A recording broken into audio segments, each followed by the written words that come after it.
Hello, rock and roll fans. I'm honored to be standing inside the Rock and Roll Hall of Fame in Cleveland, Ohio, to announce our 2021 Rock and Roll Hall of Fame inductees. It's a diverse group of extremely talented artists, all who've had a significant impact on our sonic landscape. Thank you to our voting body and to all of you who participated in the fan vote. And now, here is the 2021 class of Rock and Roll Hall of Fame inductees. In the performers category, Tina Turner, Carole King, The Go-Go's, Jay-Z, Foo Fighters, Todd Rundgren. In addition, we are honored to induct the following in these special categories. Clarence Avant as our Ahmet Ertegun awardee. Kraftwerk, Charley Patton, and Gil Scott-Heron for early influence. No rerun, brothers. The revolution will be live. LL Cool J, Billy Preston, Nothing from nothing leaves nothing. and Randy Rhoads for musical excellence. Jamie, good morning. How you doing? Good morning, normal morning. Nothing going on in your world, I imagine, Jason. That's right.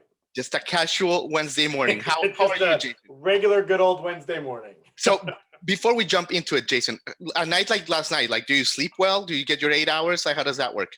I do. I feel good because I know the information ahead of time, and I am very excited about the announcement. But I usually feel very good, and I'm get a good night's sleep and ready for the long day that is today. But for me, it's awesome. I get to talk about rock and roll all day today and tell people this great news that we have. So. I love it, and thank you for for putting us one of the first ones. We appreciate it. Let's jump straight to it, Jason Hanley. So okay. Performer category. Let's start there.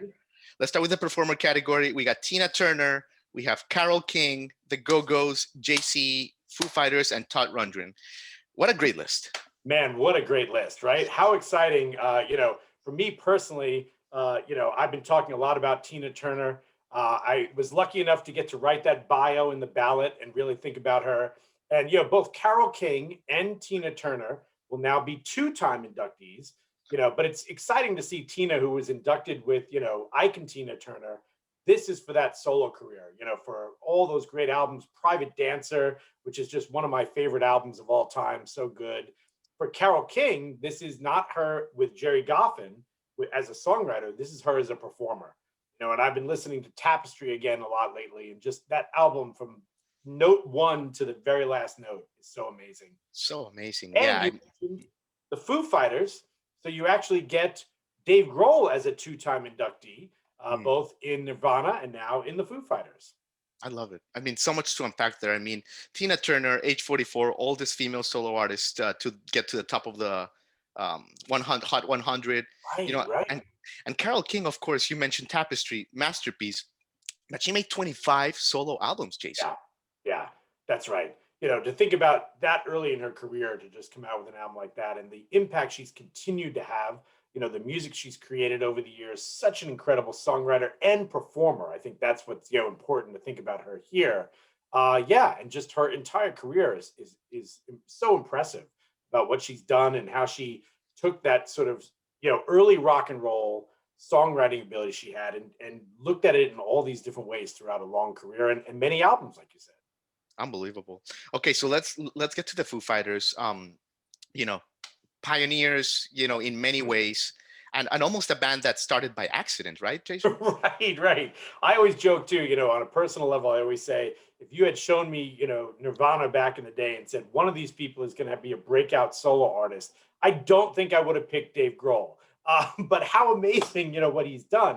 And I think what shines through in the Foo Fighters music and with Dave and Pat Smear and all the guys in the band is that they care about rock and roll so deeply in the history of rock and roll. Like you can hear, in the Foo Fighters, their connection to punk rock, their connection back to hard rock, the respect that Dave has shown people like, Lemmy and Motorhead and other artists that have come before him. And they find a way to bring all that together into this really incredible sound. And they've sort of been carrying the torch, of kind of hard rock in many ways for probably the last 15 years or more. Unbelievable. But you're right. You're right. They pay homage to rock and roll. They get it. And, we have to talk about Todd Rundgren and the Go-Go's, of course. Let's start with Todd Rundgren. I was so happy to see him in there, Jason, because, he's a pioneer producer. Like the sounds that like we take for granted nowadays, he had a lot to do with them, right? Yeah, that's right. And, Jamie, for folks like us that go deep on rock and roll, like, I go all the way back with Todd to the Utopia days, a really cool kind of prog rock outfit. But yeah, Todd was experimenting with production, looking at different ways of recording. He's one of those people you often refer to as kind of a studio wizard, right? Where he could take someone in the studio, not just his own music, he produced many other artists too, and find a way to get something new out of their sound, find a way to use the technology of the studio to really create a new kind of masterpiece. And he did that with his own music. And what I love about Todd's music too is over his long career, never stayed the same, right? Many of his albums, he's just progressing, he's doing stuff that sounds, what we would call today almost like yacht rock or that kind of smoother sound. He gets into heavier stuff. He gets into new wave stuff, electronic stuff. He's just always pushing the boundaries of what's capable of what he's doing. Absolutely. Didn't he organize the first interactive television concert as well? Like in Yeah, something like that. Right. And a lot of that with early technology and really pushing the boundaries there. Absolutely. Man, absolutely. I'd love to see his name in there. It was like, okay, I loved it. And okay, the Go-Go's, Jason, what do you have to say about iconic Go-Go's here? I was another big person pushing the Go-Go's. I just think it's so great. In a weird thing, this is, I think, the first band inducted in the Rock Hall that is all female group where they all play their instruments and they all perform. And the Go-Go's, for me, again, another group that's so important because they start out as kind of a punk outfit. They end up, adapting more into kind of the new wave sound, as many punk inspired bands did, right? They shifted through post-punk into new wave. But then the Go-Go's, their songwriting just so good. So catchy. I mean, that's the amazing thing. I think a lot of times people think, oh, well, this artist was really popular. I heard Vacation on the radio a million times. That doesn't discount how good the songwriting is. It's, right. It's great songwriting. It's catchy because it's so good. It's like when people say, oh, I don't want to say the cliche. Well, it's a cliche for a reason, That's right. And it's that way because we've heard it so much and that sound became so important. And then think about, them innovating music video. And being a band that really, was a massive success on MTV in the early days in the pioneering of music video. And again, just a group that continues to be so good. They put some new music out, a couple of years ago here that was just fantastic. And they've been great. I'm excited to see them. And that's I'm thinking now, Jamie, the induction ceremony, which will be live here in Cleveland. Yes. And what a class to see all of those artists, to potentially see the Go-Go's up there and the Foo Fighters and Todd Rundgren, who I saw just a couple of years ago and was, amazing. He still puts Definitely. On. And let's not forget about JC, of course, right? Also an inductee. That's right. Let's not forget about this is a guy who, again, so influential, I think, not just in the world of hip hop. And that's where, when people talk about how does hip hop and the Rock Hall intersect, I always joke, and you and I have talked about before, hip hop is not just this separate thing. It's connected to the history of rock and roll. It's got the same roots. It comes from the same sort of ideas. It's just like soul music or heavy metal is over here, hip hop is over there. Yeah. So Jay-Z's influence runs across all of that again, right? Yeah. And the famous line of his that I always quote all the time, he said, I'm not just a businessman, I'm a business man. Meaning, he's like an empire from his musical sound, which was so innovative. I think about his engineer that worked with him, Young Guru, who just really helped him shape those sounds, very unique, pushed hip hop forward, his flow, his rhyme, but also the idea of fashion, his concerts. Again, I saw Jay-Z and Beyonce on that big tour, 2 or 3 years ago now. And, you're blown away. This is a rock spectacle. It's a rock spectacle. Yes, you're 100% really right. Yeah. Man, absolutely, Jason. Okay, so a lot to unpack there, and I think it's going to be talked about in depth over the coming days and weeks. But there's some other categories that are pretty interesting here, Jason. Some pretty good pioneers. like the early influence award. We have Kraftwerk, Charley Patton, and Gil Scott-Heron. Uh, Kraftwerk, of course, we lost one of their members last year, if I'm not mistaken. Yeah. What can we talk about Kraftwerk as an early influencer?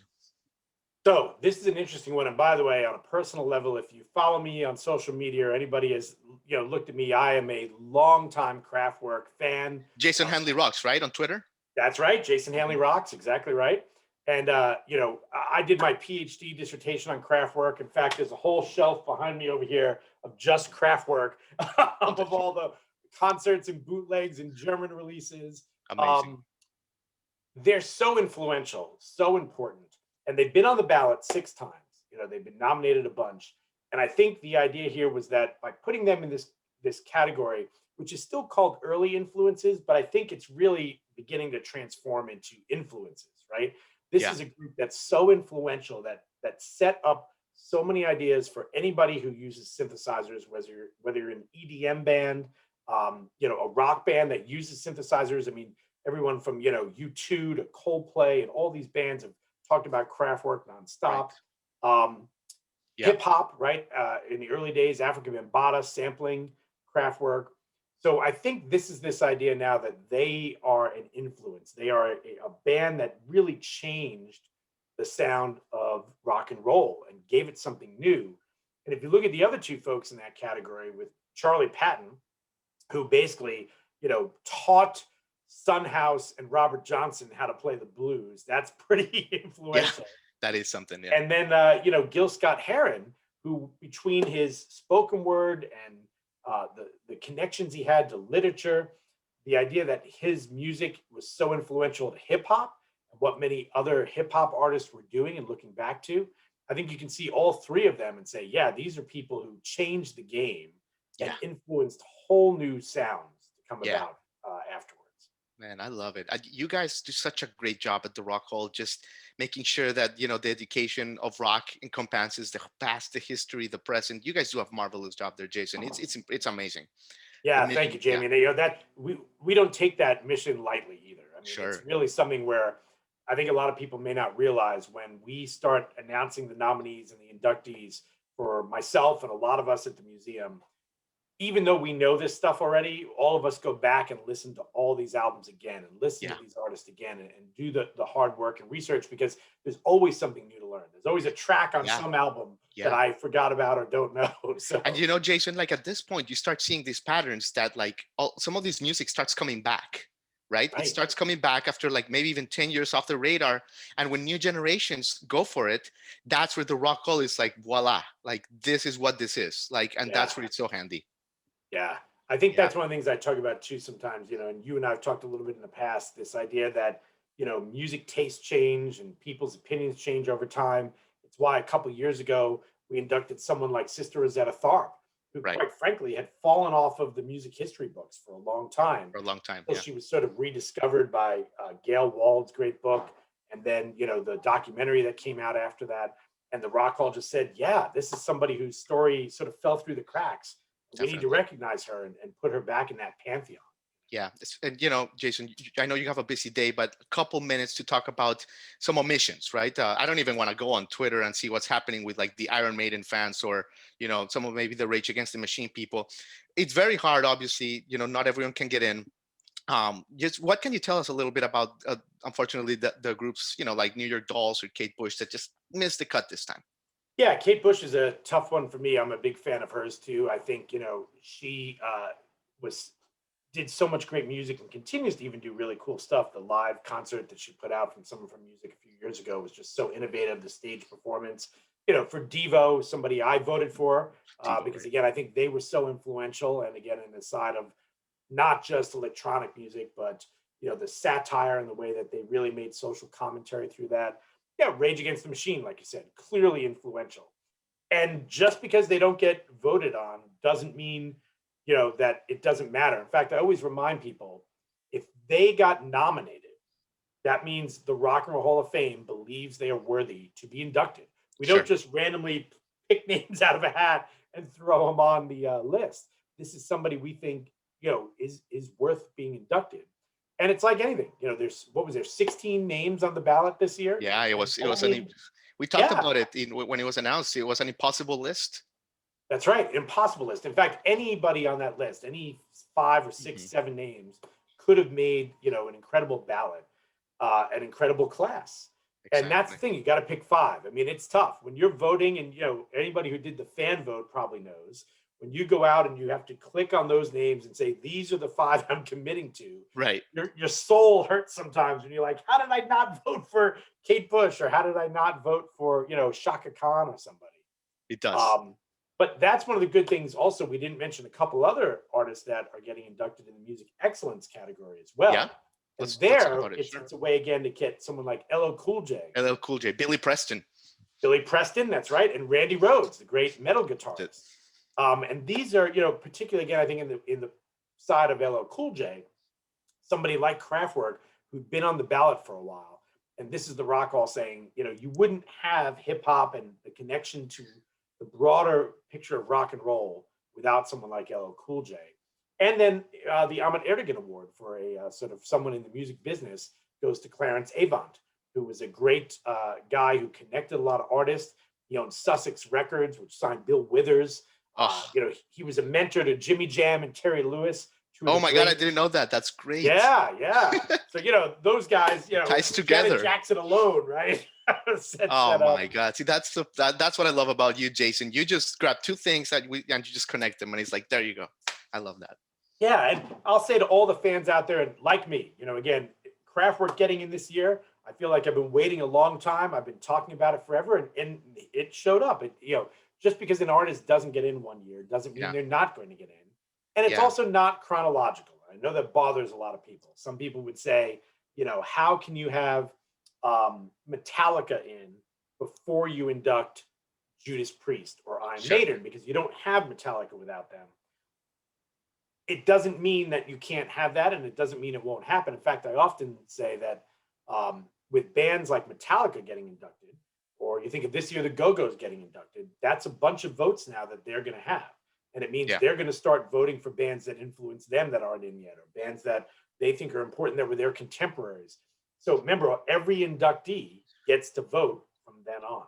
So it really does help to change a little bit. And I think, history just keeps finding ways to unravel and tell new stories all the time. I agree, Jason. I think that this year there's going to be such a big celebration. Like you said, it's going to be epic for many reasons. The return of music, in addition to like the return to life, and just blessed to have you, Jason. The 36th annual Rock and Roll Hall of Fame ceremony is going to take place on Saturday, October 30th. Oh my God, I have to save the date actually. 8 p.m. at the new Rocket Mortgage Fieldhouse, right in Cleveland, the new one. That itself is going to be really exciting too. Amazing. No disparagement to Public Hall, where we've had it here in Cleveland. A classic historic venue where the Beatles played when they first toured the U.S. They played there at Public Hall. We've had our induction ceremony, but I think we sort of outgrew it. And the idea that so many fans want to come, when it's in New York, the induction ceremonies were at the Barclays Center. So partnering now with Rocket Mortgage Fieldhouse, bringing it into a bigger space. And also, I think, Jamie, for this year, Rocket Mortgage, where the Cavaliers play, the Cleveland Cavaliers basketball team, is a very safe venue. It's newly renovated. So even with the COVID protocols, who knows where we're going to be on October 30th? Hopefully we're all feeling good and the world is in a good spot. But either way, we know that Rocket Mortgage has been doing a really good job with safety and protocol, and it's a much bigger venue. So we're going to be able to have a lot more people fit in there as we move forward with the induction ceremony. Amazing, Jason. And last question: how was the NFL draft? You guys seem like you had a rocking time. Yeah, man, it was great. Talking about live music, we had the Kings of Leon were here in Cleveland at the Rock Hall. We installed. You might have heard some of the news that they put out some new music with an NFT, right? Yes. Non-fungible tokens, and we installed some of the original artwork and some of the things from that, and a screen where you can actually view one of the contents of the NFT that they have out there. So they came and played on the draft stage. Ann Wilson sang the national anthem to open it up. And man, I'll tell you, I was never so excited to be in the audience and feel that energy hitting my chest again and hearing live music. I loved it. It looked beautiful. And it was fun, and seeing all the fans come in, we had a lot of people travel to Cleveland, again, very safe. The NFL did a great job, and at the Rock Hall, we're open now, and we're again doing a great job of just trying to be really safe and provide a great experience. So it was a lot of fun. It was good to see a big event like that, which was still lowered capacity from what I think it would have been normally. But seeing a lot of live people out at a live music event, it was fun to see. Definitely. All right, And Jason for Hanley. for the Cleveland Browns, we didn't have to worry so much because we actually have a decent team right now. You have a great team. I think things looking up for the Browns and the Dolphins. That's Knock on right. wood.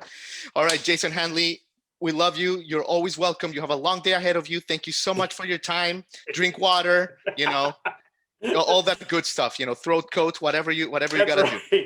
Thank you, Jamie. I'll watch out for myself, and thank you for taking care of me, man. Absolutely. Always great to see you. Always great to see you, Jason. Have a good day. You too. Bye-bye.